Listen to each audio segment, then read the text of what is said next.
नमस्ते, आप सबका स्वागत है heart disease with doctor Mahua YouTube channel पे। मैं doctor Mahua Roy, consultant paediatric cardiologist from R N Tagore hospital, Kolkata, Mukundpur. आज मैं डिस्कस करेंगे एएसडी डिवाइस क्लोजर के बारे में। एएसडी मतलब हार्ट के ऊपर की चेम्बर के अंदर जो होल होते हैं उसको एट्रियल सेप्टल डिफेक्ट या एएसडी बोला जाता है। डिवाइस क्लोजर मतलब एंजियोग्राफिकली पैर की नस में से जाके एक छोटा सा बटन से होल को बंद करने को डिवाइस क्लोजर बोलते हैं। आज मैं डिस्कस करेंगे एएसडी डिवाइस क्लोजर के बारे में। मैं एक स्पेसिफिक क्वेश्चन का आंसर इस वीडियो में देंगे। मेरे पास बहुत सारे जगह से, इंडिया के कोने कोने से, उसके बाहर से भी बहुत सारे रिपोर्ट व्हाट्सएप में भेजा जाता है, कभी कभी मेल में भी भेजा जाता है और क्वेश्चन यूट्यूब चैनल में भी पुट किया जाता है।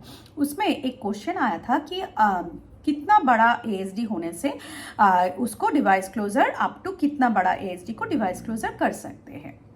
अभी इसका आंसर एक वर्ड में देना मुश्किल है, क्योंकि जो अवेलेबल डिवाइसेस है जो हम लोग यूज़ करते हैं हम लोगों का हॉस्पिटल में, उसमें सबसे बड़ा एएसडी डिवाइस होता है 46 मिलीमीटर, 4.6 सेंटीमीटर। अभी मार्केट में और भी डिवाइसेस अवेलेबल है, अप टू 52 सेंटीमीटर डिवाइसेस भी अवेलेबल है। नॉट ओनली दैट, आजकल ऐसा भी है कि वी कैन ऑर्डर कि कैसा डिवाइस, कितना बड़ा डिवाइस मुझे लगेगा, तो मैं कंपनी को ऑर्डर भी दे सकते हैं। तो लेकिन ये ओनली कितना सेंटीमीटर होल है वो उसके ऊपर ओनली डिपेंडेंट नहीं होता है कि डिवाइस क्लोजर पॉसिबल है कि नहीं। जैसे ये तो बहुत ही इजीली समझ सकते हैं, अगर ये 46 मिलीमीटर जो डिवाइस हम लोग यूज़ करते हैं, लार्जेस्ट डिवाइस, उसको अगर बैठाते हैं वो हार्ट के अंदर, तो वो तो एक छोटा बच्चे में तो पॉसिबल नहीं है ना।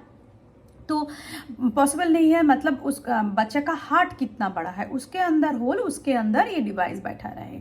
तो जो पेशेंट को हम लोग ये बड़ा डिवाइस बैठाएंगे तो उसका वेट कितना है, एज कितना है, वेट कितना है, और उसके साथ और एक चीज़ बहुत इम्पॉर्टेंट है, वो है एडिक्वेसी ऑफ द रिम। मतलब हार्ट के ऊपर के चेम्बर के अंदर होल तो है, लेकिन होल के जो बॉर्डर है वो बॉर्डर है कि नहीं। एक बटन तो हम लोग बैठाएंगे, लेकिन बैठेगा कहाँ? अगर होल के पूरा पास में अगर रिम एडिक्वेट नहीं है, अगर जो बैठाने का जगह नहीं है, तो कितना सेंटीमीटर है उसको जान के कोई फायदा नहीं है। इसीलिए बहुत सारे चीज़ को देख के suitability of the device closure assess किया जाता है। तो मैं नॉर्मली इस बारे में आंसर देते हैं कि आप जहां दिखा रहे उस डॉक्टर के साथ आप डिस्कस कीजिए, क्योंकि ओनली सेंटीमीटर कितना है जान के आपका जो पेशेंट है उसके ऊपर डिवाइस क्लोजर पॉसिबल है कि नहीं, वो ओनली कितना सेंटीमीटर का होल है उसके ऊपर डिपेंडेंट नहीं।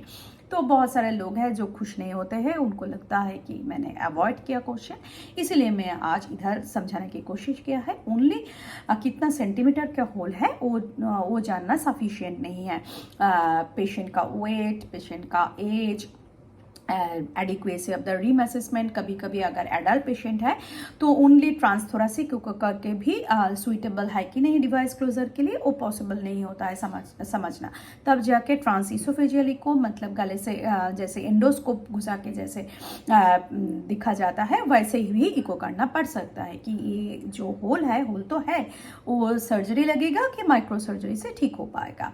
तो आप लोग को अगर एएसडी डिवाइस क्लोजर के बारे में कुछ जानना है तो मुझे भेज तो सकते हैं क्वेश्चन, लेकिन स्पेसिफिक पेशेंट के बारे में ओपिनियन देना मेरे लिए बहुत ही मुश्किल होता है।